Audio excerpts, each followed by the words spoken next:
निसर्गात अनेक चमत्कार पाहायला मिळतात. तिथं विज्ञान देखील पोचलेलं नाही आहे. असाच एक चमत्कार तुमच्यासाठी आपण घेऊन आलो आहोत. तोच म्हणजे मी सध्या आहे मालवण तालुक्यातील मठबुद्रुक या ठिकाणी आणि मठबुद्रुक या गावात असलेलं हे श्री बोबडेश्वराचं देवस्थान आहे. आणि या ठिकाणी नैसर्गिकरित्या या पाण्यातून जे बुडबुडे आहेत ते पाण्यातून वरती येताना आपल्याला दिसत आहेत.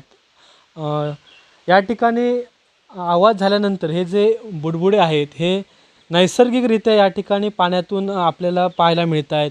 आणि एकंदरीतच पाहता सध्या उन्हाळा देखील आहे आणि या ठिकाणी पाण्याचं प्रमाण आहे हे देखील खूप आहे. आणि आपण पाणी सध्या असतो उन्हाळा आणि ठिकठिकाणी दुष्काळ पाहायला मिळतो आहे. मात्र एक नैसर्गिक चमत्कार